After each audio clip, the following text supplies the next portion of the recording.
예수님께서 제자들에게 저편으로 건너가자 하셨습니다. 배를 타고 건너가게 되는 예수님과 제자들, 그들은 예수님의 배에 타셔서 둘러선 사람들에게 말씀을 증거하신 그대로 그렇게 주님을 모시고 발걸음을 배를 움직이게 되었습니다. 그들이 가게 된 것은 5장 1절에 바다 건너편 거라사인의 지방에 이르게 됐다라고 말씀했죠. 주님이 제자들과 함께 배에 계신 그대로 제자들과 함께 배를 탔습니다. 큰 광풍이 일어났습니다. 예기치 못한 바람이었지만 그러나 늘 그곳에는 그렇게 늘 바람이 자주 있는 것으로 그 바다가 익숙한 제자들이 배를 안에 있지만 그 광풍은 어떤 누구도 감당할 수 있는 방법이 없습니다. 큰 광풍은 그들이 어찌할 수 없는 큰 고통과 고난의 일들을 갖다 줬는데 물결이 배에 부딪혀 들어와 배에 가득하게 되었습니다. 예수님은 그때 고물, 그것은 배 뒤를 의미하는데 주님은 그곳에서 주무시고 계셨습니다.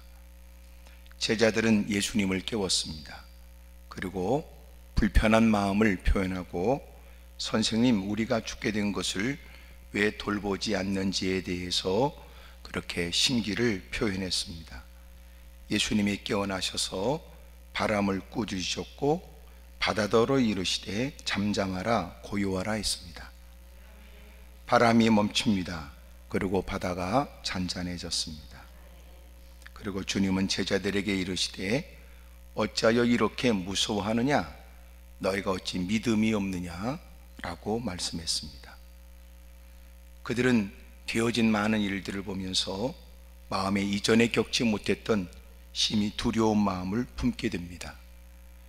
이분이 누구시길래 그랬어요.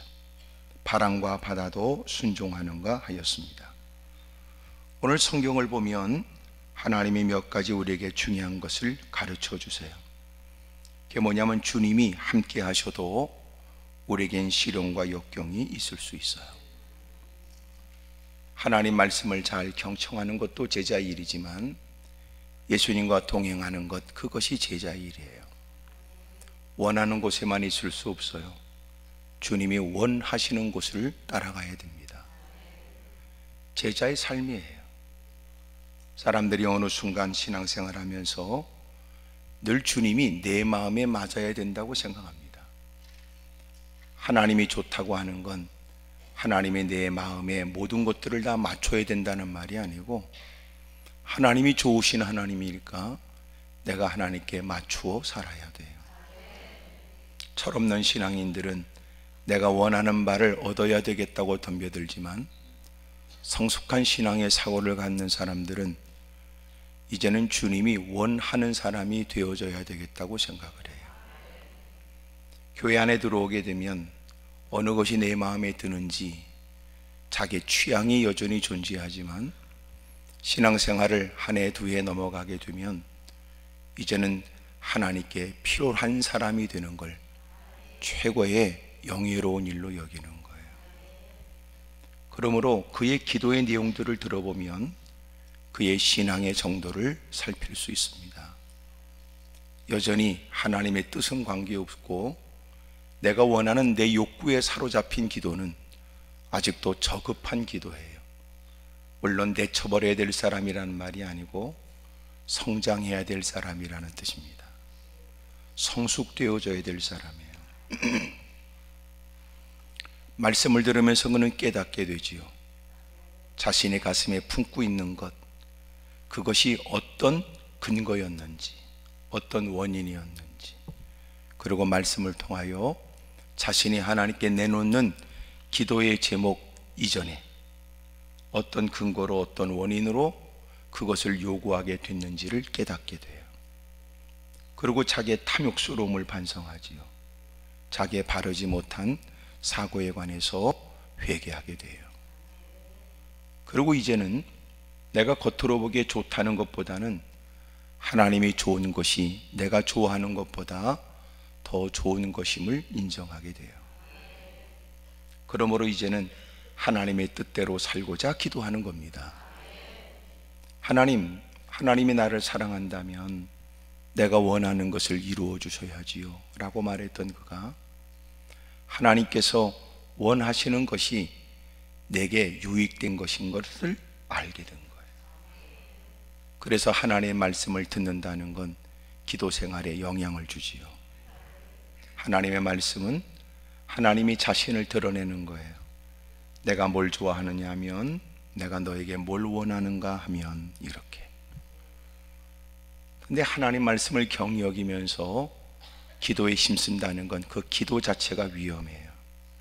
말씀을 경히 여기면 기도는 가증한 기도가 됩니다. 놀랍잖아요.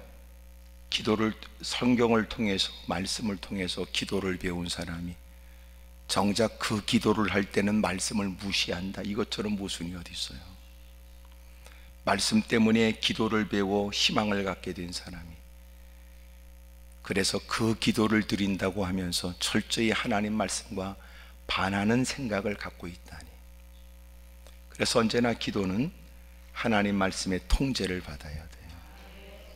그래서 말씀을 통해서 무엇이 옳고 그른지를 살피고 자기의 기도도 교정해야 되고 자기의 기도의 내용에 관해서도 잘 살피지 않으면 우리는 자신이 그 처지 그 형편에서는 마땅한 기도지만 기도를 들으셔야 되는 하나님 앞에는 바르지 않다는 걸 모르거든요. 이왕이면 기도하면서 응답을 받길 원한 것이 사실이라면 기도하라고 하신 주님, 그래서 기도하는 당신이 하나님에 맞는, 마음에 맞는 기도를 드려야 된다고요. 옆에 사람한테 다 인사하세요. 그쪽 입장으로는 그 기도가 맞는데 하나님 입장에서는 그 기도가 괜찮겠냐고 다 물어보세요. 시작.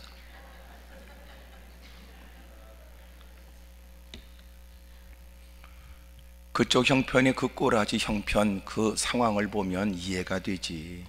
성질나고 화딱지나고 하지만 기도를 들으신 주님 앞에는 그건 합당하냐고요. 대부분 기도가 자기중심적이에요. 하지만 그렇지 않아요. 본래 주님이 기도하라고 하신 것은 너희 처지와 형편에 관해서도 구하지만 중심은 하나님이에요. 중심은.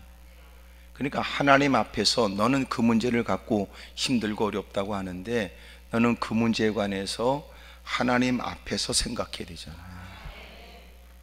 그래서 사실은 우리가 하나님 앞에 무릎을 꿇으면서 기도의 내용들을 하나님께 아뢰기 전에 이미도 내가 하나님 앞에 있다는 의식 자체가 기도의 내용을 거르게 돼 있어요. 그렇잖아요. 아닌 말로 집안에서는 공놀이를 못 하잖아요. 그런 것처럼 내가 주님 안에 있을 때는 이미도 내가 하고 싶은 욕구가 다양하게 있었는데 주님 안에 들어가서 보니까 아, 이거는 안 되겠구나, 이거는 제거해야 되겠구나, 이거는 바르지 않네. 이미 기도의 내용이 걸러지지요. 아멘을 잘 안 하는 건 기분이 안 좋거나 계획에 차질이 있거나 안 들었으면 더 좋을 뻔했다 그런 생각인지 모르지만, 그러니까 적어도 내가 하나님 앞에 있다는 의식을 바르게 갖게 되면 이미도 내가 이것은 하나님 앞에 드릴 수 없는 기도의 내용들이 있다는 걸 알지요. 또 하나, 하나님 앞에 있다는 의식을 갖게 되면 내가 막 목구멍까지 차오르는 분노로서 통제되지 않는 단어를 막 쏟아내려고 하다가도 삼키지요. 근데 만약 여러분들이 하나님 앞에 있다는 의식을 갖고 하는 기도인지 아니면 너 스스로가 하나님 앞에 기도한다라고 하는 생각만 할 뿐이지 의식 없이 자기의 분노에만 사로잡혀 넋두리 정도로 생각하고 있다면 사람들이 막 내뱉는 기도는 이해가 돼요. 하지만 그것을 본인은 기도라고 생각할지 모르지만 그게 다 마음이 깔아앉고 나서야 비로소 눈이 열린다고요. 그러니까 막 성질내서 눈구녕에 배는 것 없이 악을 쓰다가 드디어 여러분 마음이 좀 가라앉으면 비로소 내 주변에 누가 있는지가 보여지고, 그리고 하나님 앞에서 내가 어떻게 기도해야 되는지를 마음을 정리가 된다고요. 그러니까 그게 진짜 기도가 시작되는 거예요. 그러니까 적어도 엎드려 기도하되 신세 한탄만 하다가 돌아가면 안 돼요. 그 고비를 딱 띄워놓고 긴 한숨을 토하고, 그리고 드디어 하나님, 사실은 내가 너무 마음이 불편해서 녹두리 같은 얘기 했는데, 따져보면 나도 잘한 것도 없지만 사실 상황이 너무 어렵습니다. 어떻게 하면 좋을지 하나님이 도와주십시오. 그게 진짜 기도가 시작되는 거예요. 근데 이제 대부분 거기까지 못 가고, 아유, 하나님 이러시면 안 됩니다. 막을 쓰고 막. 그걸로 끝나면 안 돼요. 그리고 드디어 마음이 가라앉아 한참 그렇게 자기의 울분을 토하고 보니, 하나님 죄송합니다. 내가 누군가한테도 쏟아낼 수 없는 것을 내가 이렇게 하나님 앞에 마음을 쏟을 수 있었던 것도 감사한데, 하지만 죄송합니다. 그때부터. 그러니까 여러분, 자기 흥분에만 가르쳐 있으면은요, 누가, 그렇지, 우리도 마찬가지, 누가 흥분에만 눈이 다 벌게 가지고 악을 써대는 거는, 그때는 뭐라고 말도 못해. 가만히 있어야 돼. 왜냐면 그때 뭐라고 그러면 막 잡아먹을 것처럼, 그러니까 기다려 있어야 된다니까. 한참 성질이 가라앉고 긴 한숨을 이렇게 토해내야 비로소 사람이 귀가 열리고 들을 준비가 돼 있고 그렇다니까. 오늘 올라오셔서 기도한다고 하는 여러분들, 여러분의 마음에 있는 복잡하고 어려운 일들을 다 하나님께 토설하되, 그러나 진정한 기도를 하시고 가셔야 돼요. 아셨지요? 그냥 넋두리만 하다가 그러고 가지 말고. 예? 그래서 기도하는 자에게 하나님이 약속하신 그리스도의 평강이 그에게 있기까지, 마침내 주님이 그 일에 관해 구체적으로 깨닫게 하시고 알게 해주실 그 순간까지 그렇게 진득하니 좀 기도하시다가, 그래서 하나님이 주시는 위로가 있기를, 그리고 도움의 손길이 있기를 축복합니다. 할렐루야. 그러니까 주님이 같이 그렇게 제들과 함께 계셨지만 큰 광풍의 영향은 여전히 받은 거예요. 그래서 어려움을 겪어요. 그래서 예수님을 믿는다라고 하는 건 풍랑이 없다는 말이 아니고 고난도 없다는 말이 아니에요. 하지만 결론은 뭐예요? 하나님이 책임져 주세요. 그러니까 책임져 주신다는 거지, 고난과 시련이 없다는 거 아니에요. 여러분, 겨울이, 혹독한 겨울이 온다 그러고 무더운 여름이 온다. 여러분, 예수 믿는 사람에게만 가을이겠어요? 아니에요. 믿지 않는 사람도 그래요. 여러분, 믿지 않는 사람들에게만 겨울입니까? 여러분, 예수 믿는 사람도 겨울이에요. 그러니까 시련과 역경이 우리에게도 다 모든 사람이 경험될 수 있어요. 그런데 놀라운 건, 주님을 섬기는 사람은 주님이 도와주세요. 근데 우리는 그 생각은 안 하고, 왜 시련이 있으며 왜 고난이 있냐는 거예요. 고난이 그에게 주는 의미도 달라요. 의미도 전혀 다르지요. 여러분들에게 그런 하나님의 은혜가 있길 바랍니다. 내가 이렇게 신앙생활하는데 이왕이면 나름대로 영혼 구령을 위해서 누군가에게 보란도 보여주고 싶을 때 있어요. 내가 이 교회 다니니까 이렇게 된 거야 라고 보여주고 싶을 때도 있어요. 근데 하나님은 왠지 내게 내가 생각하는 그 경로를 통해서, 그 모습을 통하여 그들에게 예수님을 믿는 게 얼마나 좋은지를, 주님은 내 뜻을 모르시는 것 같아. 근데 알고 보니까 우리가 주님 뜻을 모르는 거야. 이런 거지요. 나는 저 사람이, 내가 저 사람보다 더 많이 가진 것을 통해서 저 사람이 예수님을 믿어야 될 이유를 느끼길 원하지만, 정작 주님이 원하는 바는, 너는 나를 믿는 게 좋냐? 주님이 이렇게 우리에게 물으시거든요. 소위 물질이 많고 적음과 관계없어. 너는 나를 섬기는 게 그렇게 좋으냐? 첫째는 내가 좋아야 되거든. 막 너무너무 좋으면 돼요. 우리는 저 사람보다 많이 가진 것을 통하여 내가 예수 믿는 것이 얼마나 좋은지를 알고 싶은 게 아니라 거들먹거리고 싶은 거야. 너 개폼 잡고 싶은 거잖아. 근데 정작 그들에게 설득력 있는 건 그게 아니고 행복하게 사는 거야. 행복하게. 세상에 이해가 안 되는 거예요. 물질이 나보다 많은 것도 아니고 지위가 높은 것도 아닌데 무엇이 저로 하여금 내가 갖지 못하는 밝은 미소가 있고 행복이 있고 즐거움이 있고 뭐 저렇게 날마다 즐겁게 살까? 우리는 그런 거는 보여줄 생각은 안 하고 과시욕이 있다고. 과시욕이 돈 대빵 많아서 높은 자리에 올라가서 이런 생각만 하니까 높은 자리에 올라가지 못하고 또 많은 것을 갖지 못하고 원하는 바가 이루어지지 않으면 그 사람도 신앙을 잃어버려요. 본인도.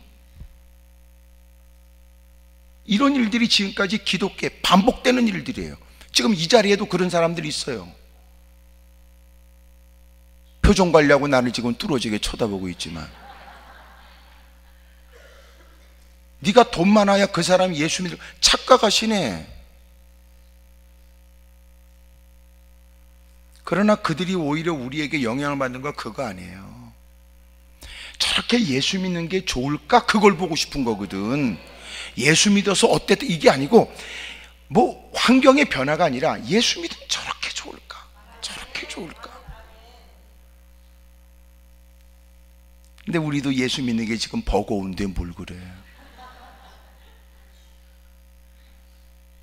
옆에서 물어봐. 그쪽은 괜찮냐고 물어봐요. 서로가. 시작. 지금도 이런 불편한데 뭘 그래?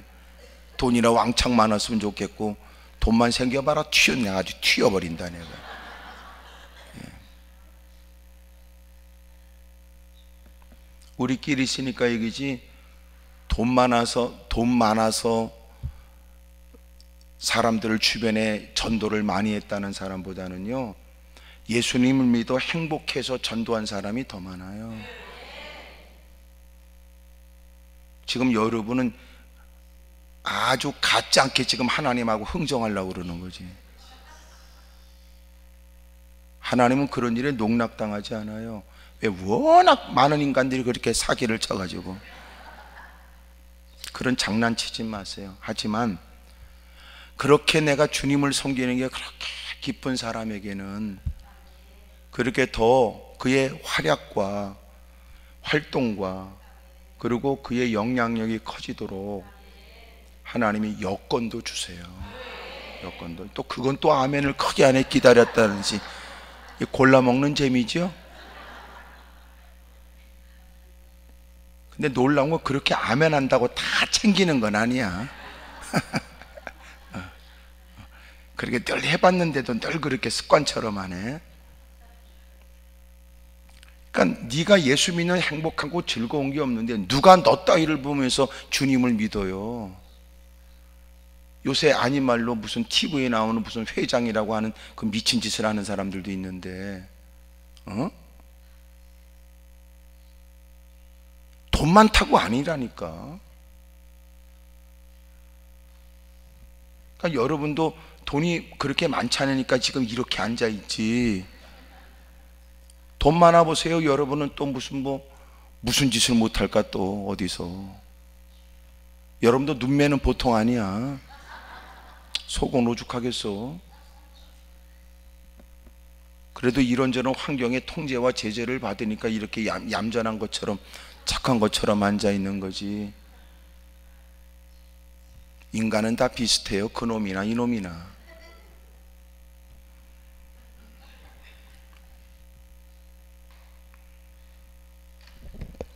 그러니까 우리가 주님을 모시고 산다는 것은 내가 지금까지 갖고 있는 막연한 야망 따라 내가 원하는 것이 무조건 이루어지거나 내 집구석이 무조건 잘 되거나 내 사업이 내 생업이 그런 거 아니에요.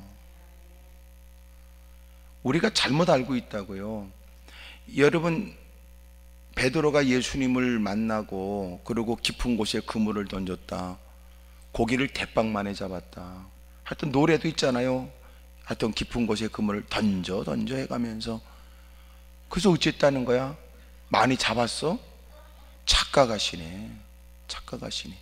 많이 잡았다는 게 기독교가 아니에요. 많이 잡았는데 주의 말씀을 따라 버렸다는 게 기독교죠. 그 봐, 또 아멘이 팍 줄지. 이럴 줄 알았어요 내가요. 많이 잡았다는 게 기독교의 결과가 아니에요. 베드로가 많이 잡았는데, 그물이 찢어지도록 2배가 잠기도록 잡았는데, 주님이 너는 나를 따라가라, 내가 너를 사람 낚는 어부가 되게 할 것이다. 배와 그물을 다 버리고 주님을 따라요. 근데 더 놀라운 거 보세요. 주님을 따르고 있는 중에 주님 또 말씀하세요. 누구든지 나를 따르려거든, 여러분, 자기의 모든 걸 다 버려야 돼. 십자가를 짊어지고 목숨을 내놓고, 그리고 주님을 따라야 된다.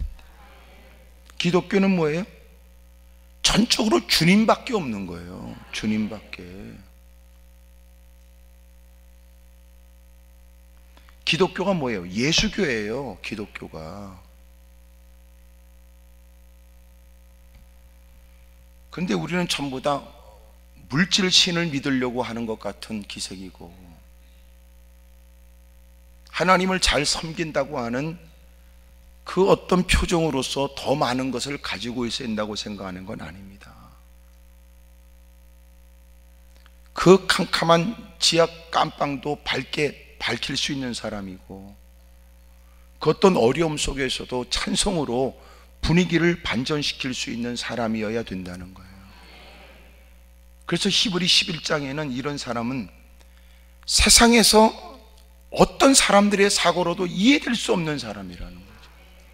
한마디로 세상이 감당할 수 없대요. 세상에서는 통용되는 게 있고, 세상에서는 통하는 어떤 일인데, 이 사람들은 안 통한다는 거야. 비로소 하나님이 원하셔야 된다는 것이고, 주님이 기뻐하셔야 된다고. 그러니까 다수의 사람이 다 좋아한다 할지라도 휩쓸려 가지 않고, 사람이라면 갖고 있을 그 욕구에 의해서 다 필요로 할 텐데도 그게 아니라네.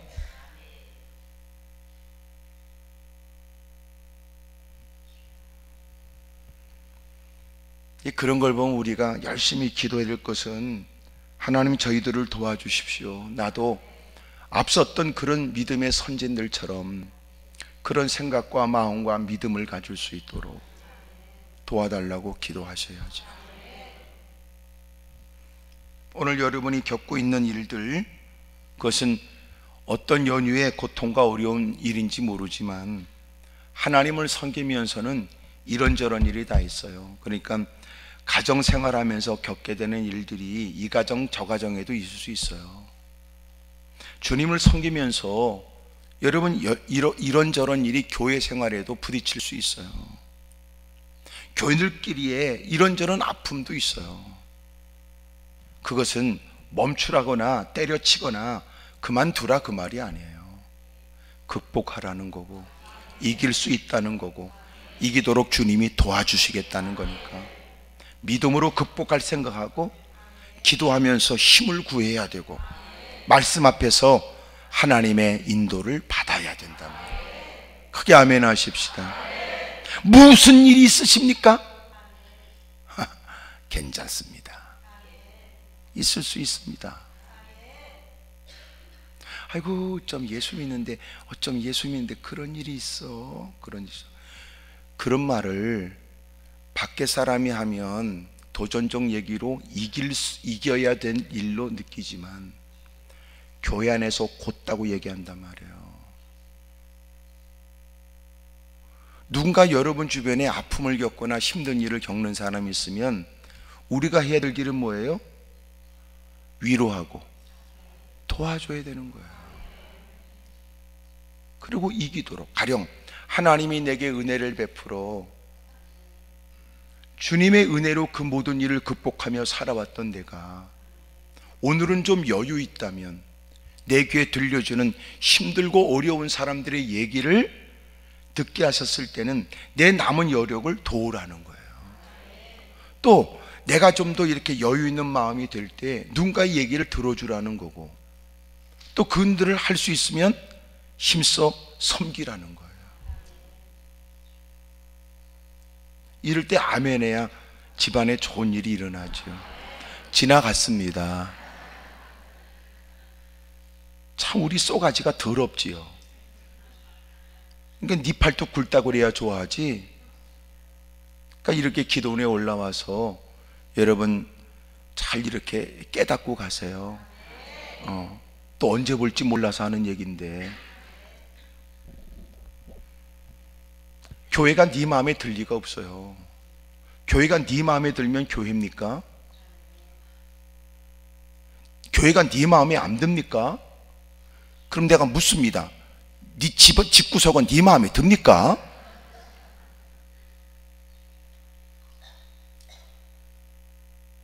아니, 피부치들이 모였다는 집구석도 네 마음에 안 드는데, 생전 처음 보이는 사람들이 모여서 같이, 다양한 사람들이 모여서 하나님을 섬긴다고 이런저런 일이 있을 수 있는 환경에 어떻게 다 네 마음에 들어야 됩니까? 너도 네 마음이 있지만 저 사람도 지 마음이 있겠지. 그러니까 네 마음과 지 마음 그러면 날마다 싸우는 것밖에 더 있어요. 그래서 네 마음도 얘기하지 말고 지 마음도 따지지 말자. 주 마음만 따지자. 우리 주님이 뭘 기뻐하실까? 주님이 뭘 원하시지? 이것만 생각하자. 아우, 나는 요거를 좀 버려야 되겠구나. 나는 그런 생각을 못했는데 그런 생각을 가져야 되겠네. 이래야 주 안에서 하나가 되지. 이게 집구석에서 통하지 않는 짓을 교회 가서 여러분 네 마음이고 지 마음이고 따지니까, 열이면 10사람이 다 쏘가지가 다르고 100이면 100사람이 또 쏘가지가 다르고, 한때는 무슨 이유 때문에 또 우르르 저를 몰려다니지만 어느 순간 또 지네끼리 또 쪼개지고 말이야.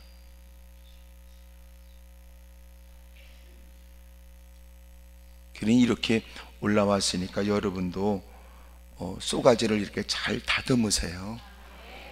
근데 이게 웬만해선 여러분도 잘 다듬어지지 않더라고. 그러니까 이 멀쩡한 것들은 자꾸 자극하면 깨지더라고. 뭔 일이 생겨. 그러니까 이게 회개가 있어야 되겠더라고. 이게 회개의 눈물을 많이 쏟아야, 이 진흙도 물기가 있어야 이게 반죽이 되고 모양이 잡히지. 그러니까 교회 안에도요, 늘 주님 앞에 자기를 살펴 회개의 눈물이 강을 이루어야 하나님의 손길에 의해서 성도들이 이쁘게 다듬어져요. 이렇게 이쁘게 아기자기하게 이렇게 만들어지는데, 이게 마른 흙 가지고는요 눈에 눈물만 쏟게 만들고 사람 불평하고 사람들만 힘들게 하지, 거기에 습기가 있어야 돼. 눈물이 있어야 된다. 그래서 사람이 하나님 말씀을 들으면서 늘 가꿔지고 다듬어지는 사람들의 모습을 보면 늘 눈가에 습기가 있다고.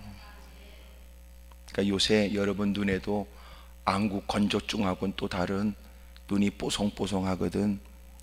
그거는요 가슴팍 치면서 회개해야 돼. 눈물이 없다는 건 이미도 마음이 황폐되어 있고 마음이 점점 강팍해져 가고 있다는 증거거든요. 지금 이 시대의 교회가 부흥을 꿈꾸지만 지금 부흥은 불가능하게 됐어요. 거반. 왜 여러분 제가 이런 부정적 얘기를 하냐면 참으로 가슴 아픈 얘기인데, 지금은 부흥이 아니고요 그냥 그만큼만 생존만 해도 대단하다 느껴지는 시대가 되는 거예요. 지금 다음 세대 유년주일학교가 80%의 교회가 유년주일학교가 없대요.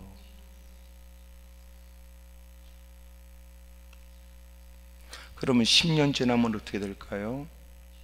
20년 지나면은요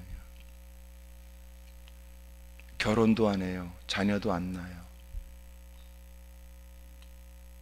자녀가 있어도 자녀 교육이 안 돼요.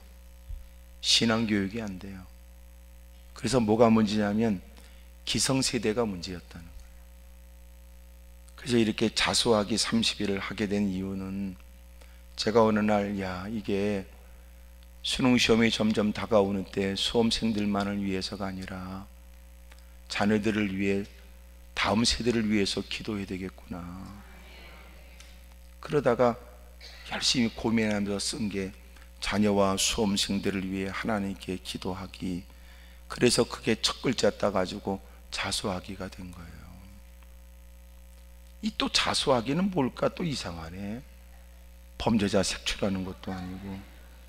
보니까 다음 세대를 위해 기도하지 않은 기성세대가 하나님 앞에, 하나님 우리 책임입니다, 엎드려 기도해야 된다는 걸 깨닫게 된 거거든요.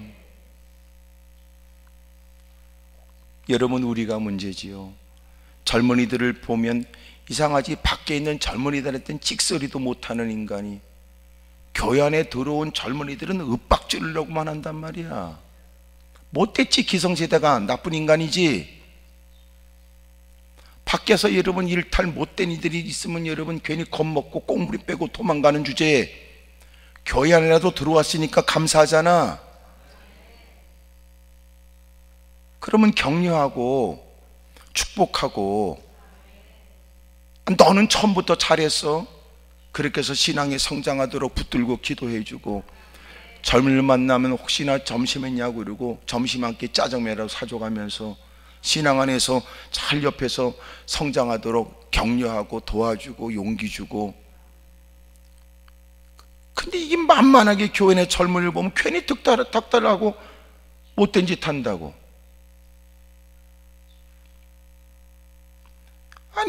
아니 말로 평일날 교회에서 학생들 보면, 야, 너 공부 안 하고 왜 하냐? 이러면 돼? 너는 공부했냐? 웃기는 인간이. 아니, 애들이 그래도 갈 데가 많고 이것저것 헤맬 수 있을 때 교회 안에 왔으니까 고맙지. 보면 기도하러 왔구나. 기도하러. 잘했다. 그 어느 곳에서도 느끼지 못한 교회 안에서의 따뜻함을 느끼게 해줘야죠. 혹독한 세상에서 애들이 겁먹들어서 이렇게 저렇게 헤매다가도 어느 순간은 그리워지거든. 그 어느 곳에서 경험하지 못하던 교회의 따뜻함이 결국은 돌아오게 만들거든. 너 교회 왔구나. 잘했다. 식사했어? 밥 먹었어? 얼마나 좋아. 근데 애들만 보면 내쫓네 그래. 그럼 어디 가라고? 노래방 가?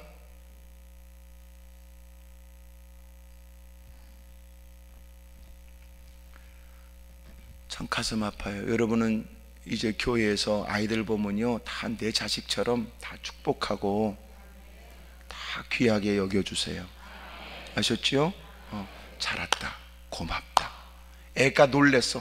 야, 네가 교회 왔구나. 고맙다. 애가 놀랬어.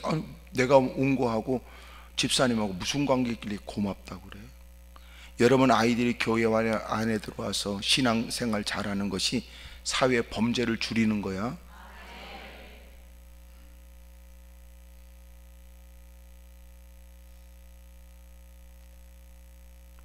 애들을 격려하고 여러분 교회에 좀 더 머물고 정착하고 싶다라고 하는 마음을 품게 하는 게 하나님 나라 확장이에요.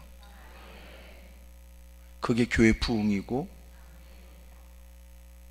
지 새끼는 여러분 자기 교회로 인도하지도 못하는 인간이 교회 좀 가자 이 말도 제대로 못하는 처지가 된 그런 형편에도 교회 안에 들어온 젊은이들을 여러분 왜 하찮게 여겨요? 그러면 안 돼요. 절대로. 그래 놓고 다음 세대라네. 다음 세대. 예? 여러 가지 풍파가 있고 고난도 있지만 잊지 마세요. 반드시 여러분 주님이 책임져 주세요. 아멘입니까? 그래서 우리에게 필요한 게 뭐예요? 믿음이라고요. 믿음. 주님이 그들이 예수님을 깨우고 두려워하자 주님은 일어나셨고 마침내 주님께서 그들에게 말씀하시기를 왜 두려워하느냐, 왜 무서워하느냐, 어찌 믿음이 없느냐 그랬어요. 그러니까 그들이 겪고 있는 두려움은 무엇에 의한 거예요? 믿음이 없기 때문이었어요. 그러니까 우리가 주님을 모시고 산다고 하는 사람들은 내가 이렇게 주님을 믿는데 이 환란이 뭐냐고 우리는 생각할 때 네가 정말 주님을 믿는다면 두려워하거나 염려할 일이 아니라는 거예요. 다르지요?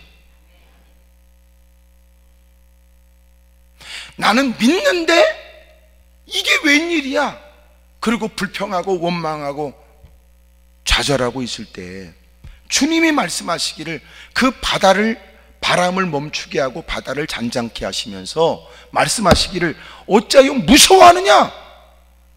어찌 믿음이 곧다구냐 그 말이에요.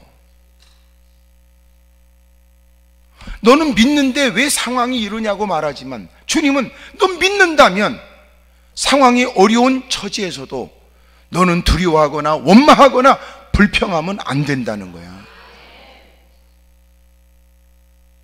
근본적으로 우리가 믿음이 없는 모양입니다. 그러니까 오히려 이런 처지에서는 이렇게 기도해야 될 것 같으네요. 하나님, 제게 믿음을 주십시오. 제게 믿음을 주십시오. 주님을 섬긴다 하면서도 예기치 못한 거센 바람과 예기치 못한 풍랑 앞에 겁을 집어먹고 주님을 망각해버리고 이것이 끝인가 한숨 쉬고 탄식하고 꽁무니 빼고 도망갈 생각만 하는 사람, 만약 이것이 바다니까 더 이상 피할 데 없어 그러지, 육지라면 이들은 주님을 팽개쳐버리고 그들은 도망가 버렸는지도 모르지요.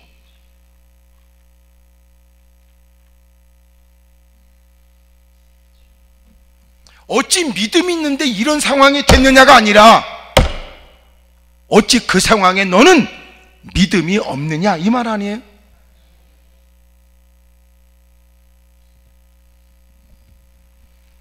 다행스럽게 그런 처지에도 예수님을 깨워 예수님 저희들을 좀 도와주십시오.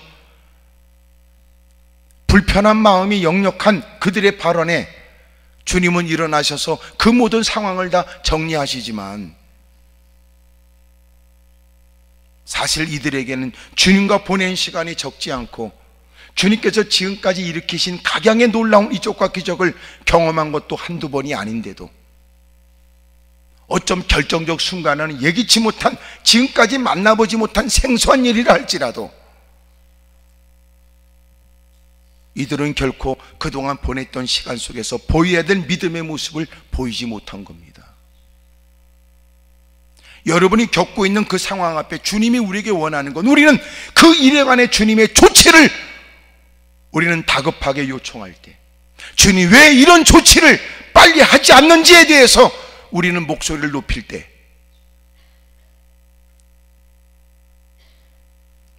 주님께서 우리에게 원하시는 건, 너는 믿음은 어디 있냐? 야, 내가 너를 책임지지 않겠냐? 너는 내가 너 스스로 어찌할 방법이 없는 죄 가운데 건져내 주신 어마어마한 은혜를 너에게 베풀어 죄 가운데 건져내 줬는데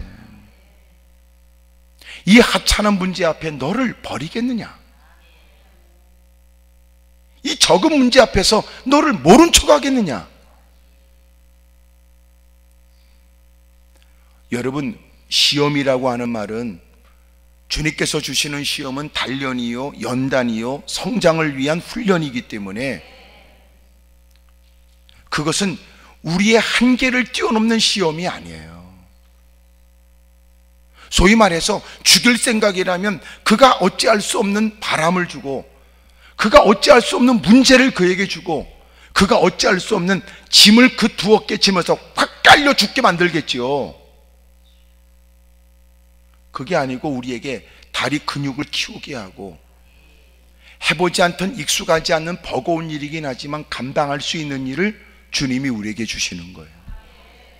땀은 흘려야 될 겁니다. 신음소리도 낼 수 있어요. 쓰지 않던 근육을 쓰니까 근육통이 그를 힘들게 할 수 있어요. 많은 시간을 투자해야 돼요. 익숙하지 않은 이른 아침에 움직이거나 졸린 눈을 비벼가면서라도 늦은 밤 애써야 될 일인지도 몰라요. 하지만 그렇다고 해서 주님이 죽이려고 하는 건 아니에요.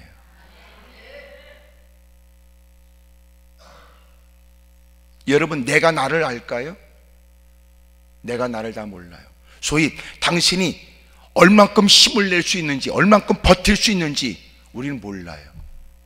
사람이 어디 가서 자기의 체력을 다 이것저것 악력이며 사람이 근육에 어떤 모든 것들을 다 검사할 수 있지만, 그러나 그것 갖고 사람이 낼 수 있는 힘을 다 말할 수 있는 건 아니에요.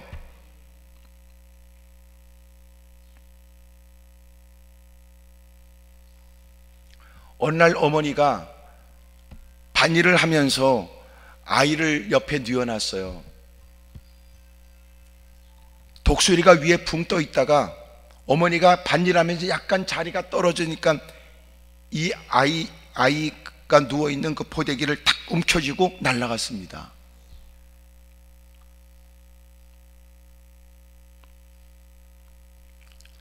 여러분, 독수리 그 집이 그 깎아지는 그 절벽 끝에 있는데 동네 사람들이 모여서 별짓을 해도 뭐 방법이 없는 처지에 젊은이들이 그 깎아지른 절벽을 기어 올라가기로 했습니다. 근데 놀라운 것은 젊은이들이 다 포기했을 때 한 사람은 올라갔대요. 누구겠습니까? 어머니가 올라간 거예요.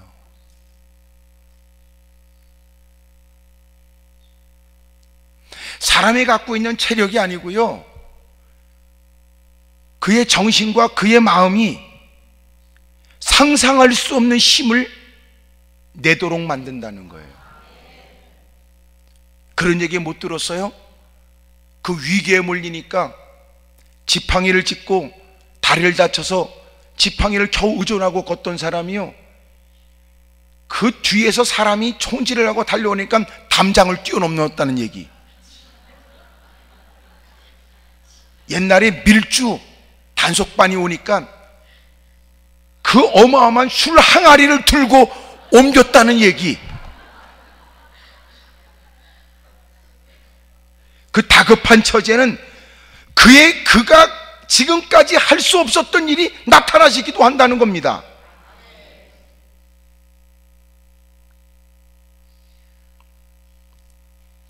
우리가 이것저것 가리려고 할 뿐이지, 사실 여러분이 안 해서 그렇지 왜 해야 되냐고 반문할 뿐이지, 싫다고 할 뿐이지, 어쩔 수 없는 상황이 되면 여러분은 더한 일도 할 수 있는 분들이라고요.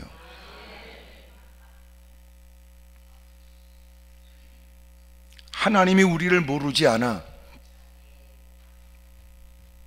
앞으로 더 우리가 앞으로 극복해야 될 그 어떤 일들을 위해 주님은 우리가 쓰지 않던 근육을 쓰게 하셔서 그 훗날의 일들을 위해 단련케 하실 목적인지도 모릅니다.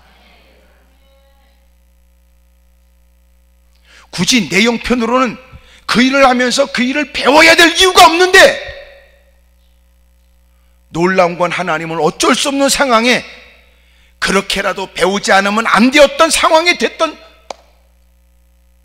그래서 터득하게 된 일이 어느 순간, 결정적 순간에는 그에게 그렇게 유용한 일이 될 줄 몰랐다.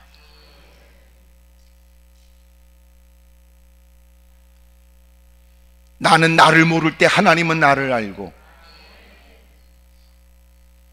나는 내 형편으로 그저 뒤꿈치 들고 내 시야로 볼 수 있는 그것을 다 봤다고 말할 때,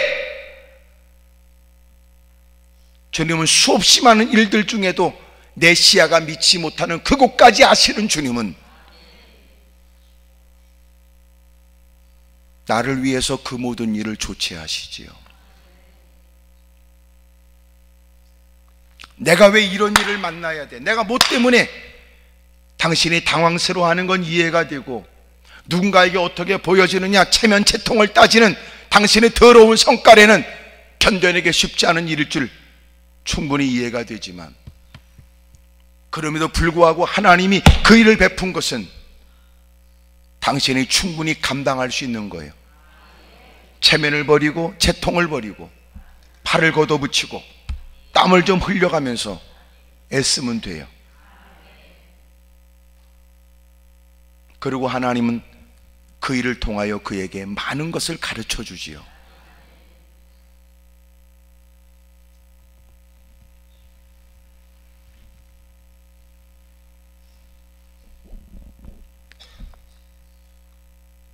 여러분이 집안에서도 오늘 집에 가셔서 침대 문화가 되니까 대부분 이제 침대에서 자고 하니까, 옛날엔 전부 다 바닥에 요를 깔고 이렇게 누워 있어서 그 집안에 있는 가구의 밑을 볼 수 있는 기회가 많아요. 요새는 가구 밑바닥을 볼 수 있는 기회가 그렇게 많지 않아요. 어느 날 여러분들 오늘 집에 가서 해보세요. 바닥에 바싹 엎드려 가지고 가구의 밑을 다 살펴보라고요. 쌓여진 먼지뿐만 아니라 그 안에 굴러 들어간 다양한 것들도 많을 테니까. 하나님이 가끔은 우리에게 엎드리게 하지요.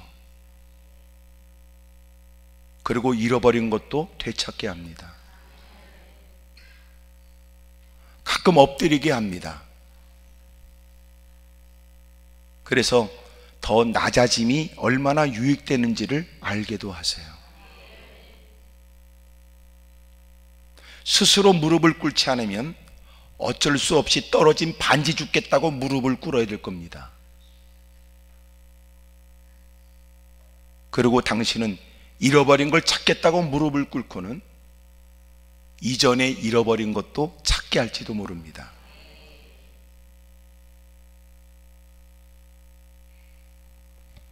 하나님은 나보다 더 크시죠. 사고가 그렇습니다. 능력이 그렇습니다.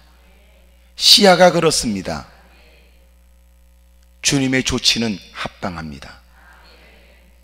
하나님을 섬기는데도 왜 이런 일을 만날까? 주님께서는 이미 네가 갖고 있는 믿음으로 극복하라는 거예요. 아니, 네가 그렇게 믿음이 있다고 장담했고 자신했던 네가 그렇게 해보라는 거예요. 근데 부딪혀 보니까 그만한 것 좀 그랬는데 안 돼요. 주님은 우리의 믿음의 실상을 알게 하지요. 이만한 믿음에 저만한 일은 있어야 된다고 말했던 우리에게 그만한 믿음도 없다는 걸 알게 하시고, 누군가를 함부로 정죄하거나 착각에 빠진 우리를 깨닫게 하세요. 너희는 아직도 믿음이 없느냐?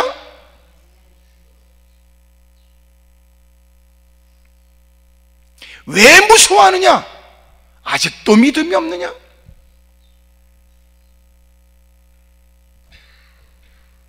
우리가 실제적으로 주님이 살아 계시다. 하나님은 지금도 일하신다. 우리가 삶의 현장에 그 주님을 의식하고 살아가는 참다운 믿음이기를 원하시는 말씀이라고 믿습니다. 당신은 혼자가 아닙니다. 주님이 함께합니다. 결코 주님이 당신을 버린 게 아니라 주님이 지켜보십니다.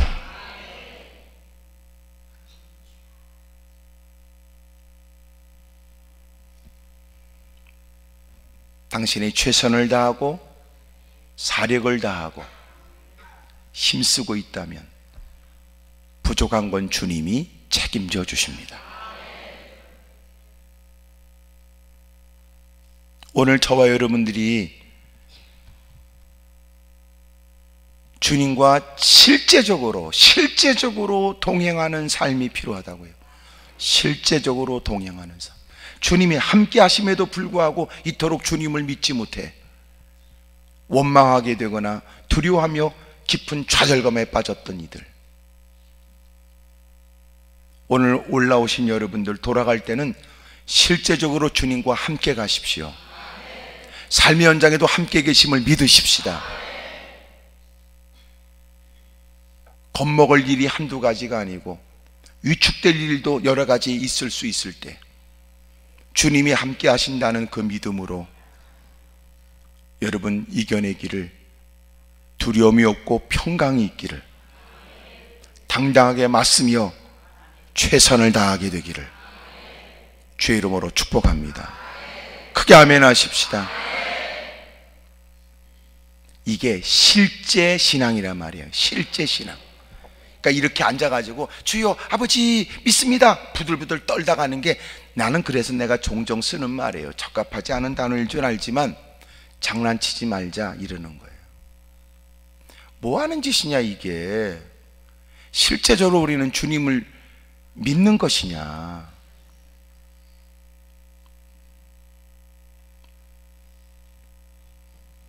오늘 여러분의 마음에 있는 어떤 이유에 의해서든지 두려움과 좌절과 절망과 탄식이 거두어지기를 축복합니다. 따라합시다. 주님이 함께 하십니다. 그리고 오히려 우리가 기도할 것은 원망이 아니라, 주님, 자꾸 제가 마음에 안 믿어지는 구석이 있습니다.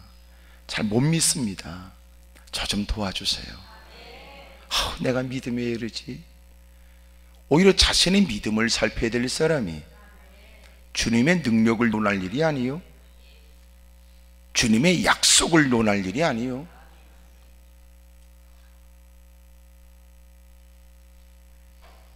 오늘 여러분의 자녀들이 하나님의 은혜 가운데 여러분 좋은 일이 있을 줄로 믿으세요. 자녀를 위해 기도해야 되고, 또 자녀들이 기도하도록 권면해야 되고, 부모가 곁에 있다고 해서 책임지지 못해요. 예? 아니 말로 수능시험 현장에 부모 보고 다 들어가라고 그러면 감당은 하겠어? 문제 몇 문제 풀어주려고. 그러니까 애들 시험 보는데 못 들어가서 환장할 거 없어. 오히려 들어가면 애들 시험 망쳐. 괜히 여러분 그것은 자식을 사랑한다고 그 짓거리 하는 거 아니고, 오히려 엎어져서 하나님, 나는 이곳에 있으나 정작 내가 시험 보는 자식 곁에 있다고 돕지 못하는 처지, 주님이 그곳에 함께하여 평안한 마음으로 시험 잘 볼 수 있도록 애썼던 그 공부의 일들 생각나게 해 주십시오. 차분한 마음으로 시험을 잘 치르도록 도와주십시오. 그게 지혜지. 그게 엿가짜 붙이면 뭐 엿먹으라는 거야.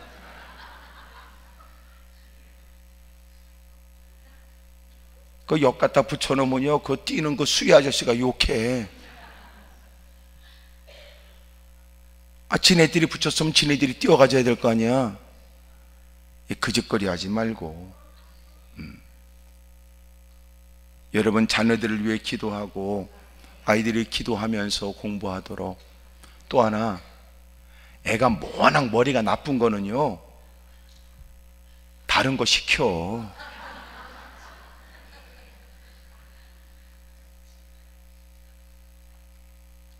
저도 대학에서 겸임교수로 꽤 오랜 시간이 있었는데, 제가 강의하러 간다고 차를 탔는데 택시기사 아저씨가 그러더라고.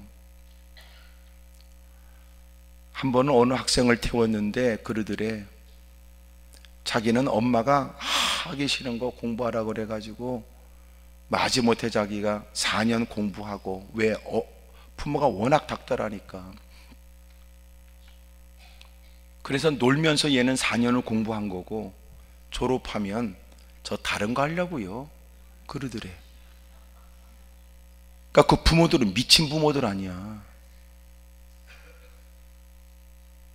참 불행하지요. 참담하다고요. 부모는 또 철없이 또 그렇게 4년 나오면 그 새끼가 또 어디 가서 취직해가지고 돈 벌어 갖고 올 줄 알 거 아니야. 공부할 애들은 공부해야 돼요. 공차할 애들은 공차해야 되고. 잘 모르시네. 공만 잘 차면요 1년 연봉이 몇 천억짜리도 있어. 잘 모르시네.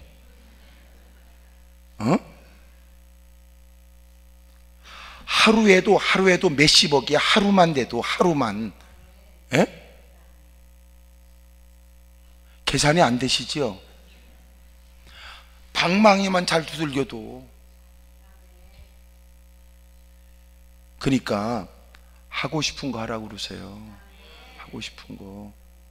지금 부모가 원하는 선호하는 직업군이 4차 산업이 발달되면서 앞으로 선호하는 직업군이 바뀐다고요. 단순 암기, 계산, 가꾸는 먹고 살기 어려워. 그것은 컴퓨터가 더 잘하니까, 로봇가 더 잘하니까. 이제는 사람만이 할 수 있는 창의적 사고가 필요한 것이 앞으로 선호 직업이 된다는 거예요. 지금도 로봇 수술이 점점 더 늘어난답니다. 변호사도 여러분 이제는 웬만한 법조항 이런 것보다는 AI, 인공지능이 더 기가 막히게 찾아낸다는 거예요.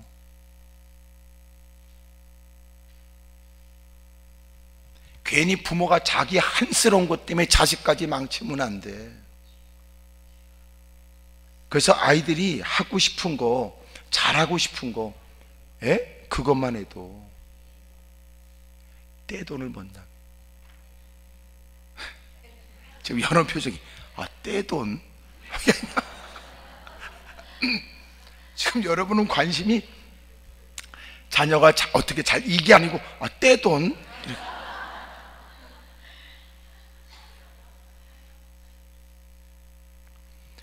즐겁게 하고 싶은 거 하라고 그러세요. 즐겁게 하면서도 즐겁게. 우리도 이렇게 살다 보니까 행복한 게 얼마나 중요한지 알잖아요. 자녀들도 행복하게 살게 해주세요.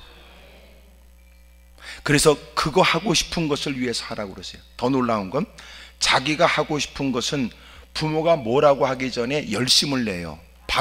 밤잠을 안 자면서라도 할 수 있어요.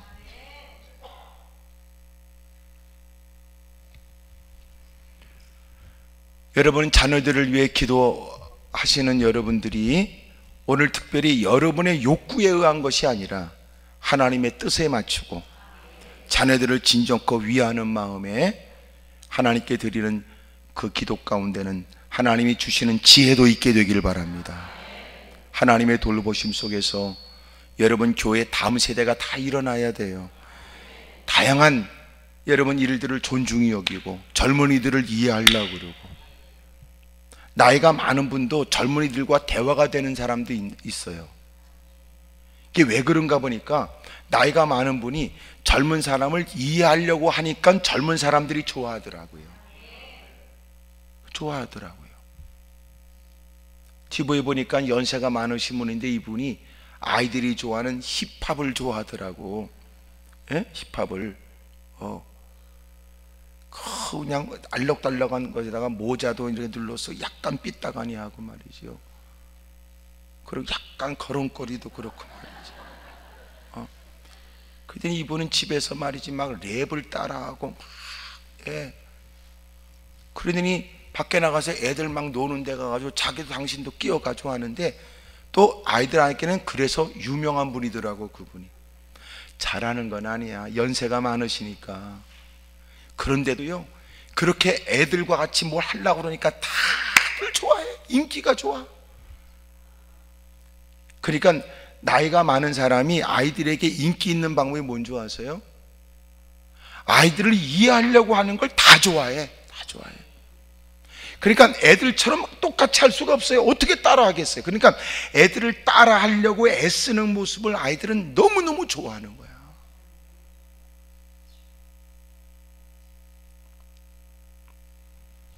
어느 교회 집회 갔는데 연세가 드신 장로님이요, 그 애들 CCM 뭐 찬양인도 하고 그러는데 얼마나 큰 목소리로 따라 하시는지. 잘하는 건 아니야. 그 요새 막 CCM이 막 엇박자에 막 그러니까 나도 어렵더라고. 그런데 연세가 지긋한 분이 그걸 따라하는데요, 그냥 마지못해 따라하는 게 아니야. 즐겁게 막 기쁨으로 막 하는데요, 잘 안 맞아. 목소리도 그렇게 뭐 빼어난 건 아니야. 근데 내가 그 앞자리 이렇게 앉았는데, 그 뒤에서 뭐 저는 설교하기 위해서 또 이렇게 뭐 올라가기 위해서 그 앉아 있는데 말이야, 얼마나 뒤에서 막 힘있게 하는지. 나 은혜가 됐다니까. 정말 존경스럽더라고. 왜냐하면 나이가 붙은 분들은요, 그런 거 잘 안 따라해요. 앉아가지고 멍하니 이렇게.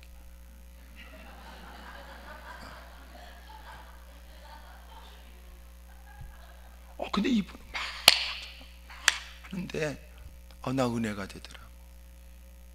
그것이 또한 젊은이들도 익숙하지 않은 그 어떤 것도 해보겠다고 하는 마음을 갖게 할 것이다, 이런 생각이 들더라고요. 여러분, 다음 세대를 걱정하면서 어우러지는 거 배워야 되는데 아이들이 먼저 접근하기가 어려워요. 그러니까 어른들이 먼저 다가가야 돼요. 이해하려고 애써줘야 돼요. 그러면 아이들은요, 감동하지요. 그래서 어우러지는 걸 배워야 된다고요. 여러분, 집안에서도 마찬가지. 내가 농담같이 그런 얘기했지만 그 사실이라고 그러더라고. 자기 애가 그렇게 하여튼 청소년기에 그냥 애가 곁길로 가서 너무나 속상해가지고 자기 알고 있는 청소년 상담하는 친구한테 물어봐. 야, 요새 애들하고는 어떻게 소통해야 되냐? 그러니까 대화를 하라고. 대화. 야, 대화만 하면 되냐? 그래, 대화를 하라고. 대화를. 그래서 딱 그날 그 얘기를 듣고 딱 들어왔는데, 그날따라 그 새끼가 더 늦게 들어왔대. 그리고 거실에 앉아가지고 이렇게 앉아서 새끼 언제 들어오나, 이 새끼 들어오면 대화를 해야 될 텐데 그러고 앉아있다가, 그리고 늦게서 문이 빼꼼 열려서 딱 들어왔는데 아버지가 딱 앉아서, 그놈도 얼마나 놀랬겠어. 들어온 놈을, 야, 대화 좀 하자. 그랬더니 이놈이 들어오다 에이씨 그러고 다시 나갔다는 거야. 그게 대화냐고. 응?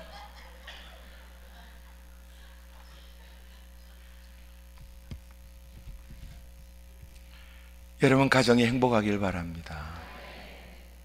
엎드려 기도하고, 그리고 아이들이 이 침상에 누워서 잠을 자면 아이들을 깨우면 안 되지요. 늦게 들어와서 퇴근해서 아이가 자면 조용히 가가지고 그 옆에서 기도해 주면 돼. 아이 침상 이렇게 손대고, 또 아이 자고 있는 그 끝에서 이렇게 발 이렇게 잡고 기도해 주면 돼요. 간절히 기도해 주면 돼. 머리맡에서 간절히 기도해 주면 아이들이 자면서도 들어요. 그러니까 아버지와 엄마하고 자주 이렇게 얼굴을 못 봐도 아이가 듣는다고요.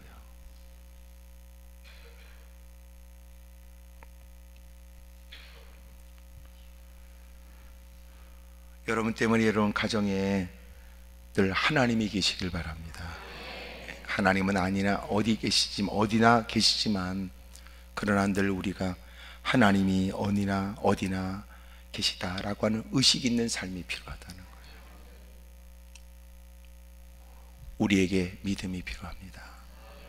충분히 감당할 수 있는 일이고 충분히 헤쳐나갈 수 있는 일들이에요. 제가 얘기했죠. 우리가 그렇게 어른들이 신앙의 위기를 극복하면서 그것은 누구한테 전수할 만한 레시피가 된다고. 에? 너 그때 믿음으로 극복해야 돼. 거기다가 불평을 집어넣으면 안 돼. 거기다 원망을 집어넣으면 안 돼. 거기다가 감사 큰 술 2개 집어넣고. 그렇게 여러분 나름대로 위기를 극복한 레시피를 가지고 있어야 한다고요. 그리고 그렇게 가르쳐주고 독려해주고. 근데 문제는 우리가 그런 레시피가 없잖아. 그러면 문제 만나면 우리도 호둥지둥하니까.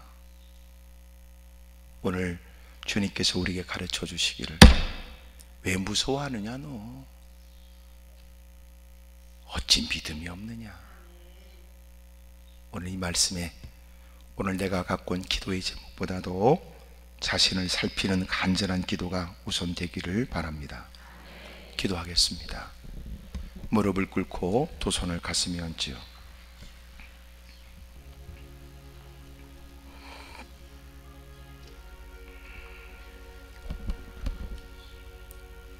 하나님, 사실은 우리가 믿음이 없습니다. 믿음 생활하는데 왜 이런 일이 있지? 우린 그 생각만 했고, 아, 믿음으로 이겨야 되겠구나. 우리는 이 생각을 못했습니다. 주여, 우리를 용서해 주십시오. 두 손을 높이 들겠습니다. 진솔한 마음으로 자기의 속 얘기를 하시지요. 하나님, 저 무섭습니다. 믿음이 없습니다. 아직도 믿음이 적습니다. 저 좀 도와주십시오. 문제가 아니고 제가 문제였습니다. 주님을 크게 세 번 부르고 통서로 기도합니다. 주여, 주여, 주여.